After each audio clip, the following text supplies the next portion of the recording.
2026 యొక్క cricket 2026 sports calendar చూద్దాం. అంటే 2026లో జరిగే వివిధ క్రీడల గురించి ఒకసారి పరిశీలిద్దాం. 2025లోని మన భారతదేశము cricket world cup cricket one day world cup, champions trophy, Asia cup అందిస్తూ మరెన్నో చారిత్రక ఘట్టాలు సాక్షి నిలిచింది. వన్డే వరల్డ్ కప్ 2025లోని, ఛాంపియన్స్ ట్రోఫీ, ఆసియా కప్పులు మనం గెలుచుకున్నాం. 2025 ముగిసింది. ఇప్పుడు ప్రపంచంలో 2026లోని మనం ఒక మనదేని ముద్ర వేయడానికి మనం ముందుగా ప్రయత్నించాలన్నమాట. 2025 విజయాల స్ఫూర్తితో 2026 ముచ్చటగా 3 క్రికెట్ వరల్డ్ కప్లు, multi sporting event, Commonwealth, Asia games సంగ్రామం కూడా ఉందన్నమాట. 2025 లాస్ ఏంజల్స్ ఒలింపిక్స్ అర్హత సాధించే కీలక ఘట్టాలతో కొత్త స్పోర్ట్స్ క్యాలెండర్ కిక్కిసిపోయింది. వీటికి తోడు FIFA world cup, soccer fans kick ఉందన్నమాట. క్రికెట్ గ్రౌండ్ నుంచి చెస్ బోర్డు వరకు, అథ్లెట్ ట్రాక్ నుంచి హాకీ టర్ఫ్ వరకు మన క్రీడాకారులు అగ్ని పరిస్థితి ఎదుర్కోవాల్సిందిగా ఉందన్నమాట. 2026లో జరిగే ముఖ్యమైన స్పోర్టింగ్ ఈవెంట్ గురించి మనం తెలుసుకుంటే, క్రికెట్ వరల్డ్ కప్స్ ఈ ఏడాది ఆరంభంలో క్రికెట్ అభిమానులకు పండుగలో ఉండబోతుందన్నమాట. తొలి 3 నెలల్లోనే రెండు సహా మొత్తంగా 3 వరల్డ్ కప్స్ క్రికెట్ ఫ్యాన్స్ తులుతున్నమాట. జనవరి 15 నుంచి ఫిబ్రవరి 6 వరకు జింబాబ్వే, నమీబియా వేదికగా అండర్-19 వన్డే వరల్డ్ కప్ జరుగుతుందన్నమాట.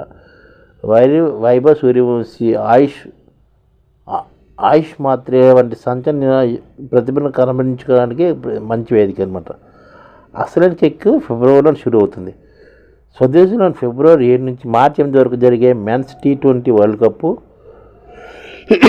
సూర్యకుమార్ యాదవ్ నేతృత్వంలో ఇండియా డిఫెండింగ్ ఛాంపియన్గా బరిలో దిగనుంది. శ్రీలంక కూడా అదే చేస్తున్న టోర్నీలో టీమిండియా టైటిల్ నిలబెట్టుకోవాలని పట్టుదలతుందన్నమాట.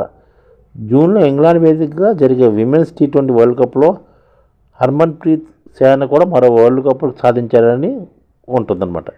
గత ఏడాది వన్డే వరల్డ్ కప్ గెలిచిన ఊపులో ఉన్న అమ్మాయిల జట్టుపై భారీ అంచనాలు కూడా ఉన్నాయి. ఇక విమెన్స్ ప్రీమియర్ లీగ్ హంగామా జనవరి 9 నుంచి మొదలవుతుండగా, సమ్మర్ క్రికెట్ కార్నివాల్ IPL మార్చి 26 నుంచి మొదలై మే 31 వరకు సందడి చేస్తుందన్నమాట. అండర్-9 వరల్డ్ కప్ జనవరి 15 నుంచి ఫిబ్రవరి 6 వరకు జింబాబ్వే, నమీబియా జరుగుతుంది. మెన్స్ T20 వరల్డ్ కప్ ఫిబ్రవరి 7 నుంచి మార్చి 8 వరకు ఇండియా, శ్రీలంక జరుగుతుంది. Women's T20 world cup June 12 నుంచి జూలై 5 ఇంగ్లాండ్లో జరుగుతుంది అనమాట. అలాగే కామన్వెల్త్ గేమ్స్ కూడా ఉన్నాయన్నమాట. జూలై 23 నుంచి ఆగస్టు 2 వరకు గ్లాస్గో వేదికగా కామన్వెల్త్ క్రీడలు జరుగుతాయి అన్నమాట. ఈ ఏడాది 2 మెగా కాంటినెంటల్ ఈవెంట్లు వేదికలు ఉన్నాయి. అందులో మొదటి కామన్వెల్త్ గేమ్స్ జూలై 23 నుంచి ఆగస్టు 2 వరకు గ్లాస్గోలో పోటీలు జరుగుతాయి. గతంలో పోలీసు అతి తక్కువ క్రీడలు ఉండడంతో ఈసారి కామన్వెల్త్ కళ తప్పింది. బడ్జెట్ కారణాల రీత్యా షూటింగ్, రెజ్లింగ్ వంటి క్రీడలను తొలగించడంతో ఇండియాకు నిరాశ కలిగించడమే విషయం. అయినా అథ్లెటిక్స్, బాక్సింగ్, వెయిట్ లిఫ్టింగ్ పథకాలు సాధించగలని మన అథ్లెటిక్స్ అనుకుంటున్నాం అనమాట. అలాగే ఫీఫా వరల్డ్ కప్ జూన్ 11 నుంచి జూలై 19 వరకు అమెరికా, కెనడా, మెక్సికోలో జరుగుతుందన్నమాట. 4 ఏళ్ళకు ఒకసారి సాకర్ అభిమానులకు ఉర్రూతలించి ఫీఫా వరల్డ్ కప్ ఈసారి అగ్రదేశం అమెరికా ఆతిథ్య వహిస్తుందన్నమాట. యుఎస్లోతో పాటు కెనడా, మెక్సికోలోని 16 సిటీల్లో జరిగే మెగా టోర్నీలో ప్రపంచంలో 48 అత్యుత్తమ జట్లు తలపడుతున్నాయన్నమాట. హాకీ వరల్డ్ కప్ ఆగస్టు 14 నుంచి 30 వరకు బెల్జియం, నెదర్లాండ్స్లోని మెన్స్, ఉమెన్స్ హాకీ వరల్డ్ కప్లు బెల్జియం, నెదర్లాండ్స్లో జరుగుతాయి.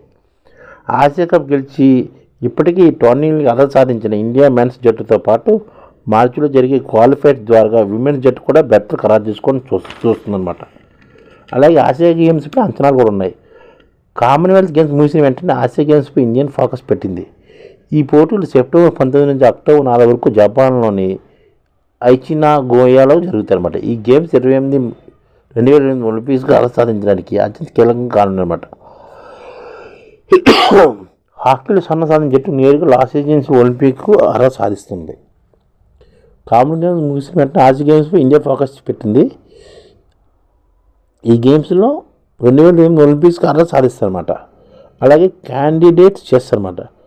ప్రస్తుతం వరల్డ్ ఛాంపియన్గా ఉన్న గుకేష్కు సవాల్ విసిరే వారిని క్యాండిడేట్ టోర్నీ నిర్ణయిస్తారన్నమాట. ఇండియా నుంచి ఓపెన్లో ప్రజ్ఞానంద, విమెన్స్లో వైశాలి, కోనేరు హంపి ఇందులో పాల్గొంటారన్నమాట. సెప్టెంబర్లో తాష్కెంట్ వేదికగా చెస్ ఒలింపియాడ్, డిసెంబర్లో వరల్డ్ చెస్ ఛాంపియన్షిప్ ఫ్యాన్స్ కూడా అలరుస్తుంది అన్నమాట. అలాగే వరల్డ్ బ్యాడ్మింటన్ ఛాంపియన్షిప్ కూడా ఆగస్టు 15 నుంచి 2023 న్యూఢిల్లీలో జరుగుతుందన్నమాట. ప్రతిష్టాత్మక వరల్డ్ బ్యాడ్మింటన్ ఛాంపియన్షిప్స్కు ఇండియా ఆతిథ్యం ఇస్తుందన్నమాట. ఆగస్టు 15 నుంచి 23 న్యూఢిల్లీలో టోర్నమెంట్ జరుగుతుంది. సొంత గడ్డిపై మన జట్లు సత్తా చాటే అవకాశం ఉందని వరల్డ్ బ్యాడ్మింటన్ ఛాంపియన్షిప్లోని విజయం సాధించవచ్చని మనల్ని లెక్కలేస్తున్నమాట. ఈ విధంగా అన్ని స్పోర్ట్స్ ఈ 2026లో ఈ విధంగా టైం టేబుల్ ప్రకారం జరగవచ్చు. ఈ ఛానల్ ముఖ్య ఉద్దేశం ఏంటంటే మన తెలుగు రాష్ట్రాల్లో 1 కోటి మందికి సంఘటిత రంగాల్లో ఏ విధంగా ఉద్యోగాలు ఇవ్వవచ్చు, కనీస నెల జీతం 30,000 వరకు ఏ విధంగా ఇవ్వవచ్చు, ఏ విధంగా చేస్తే ఉద్యోగాలు సృష్టించబడతాయో వివరిస్తూ ఈ ఛానల్ వీడియోలు వస్తాయి. అలాంటి వీడియోలు మీకు కావాలంటే మన ఐడిఎఫ్ భాస్కర్ ఛానల్ని సబ్స్క్రైబ్ చేసుకోండి. ఐడిఎఫ్ అంటే ఇండియన్ డెవలప్మెంట్ ఫోర్స్. ఈ వీడియోలు చూసిన తర్వాత మీకు నచ్చితే లైక్ చేయండి, మీ ఫ్యామిలీ మెంబర్స్కి షేర్ చేయండి, మరియు మీ ఫ్రెండ్స్కి షేర్ చేయండి. Thank you. నమస్కారం.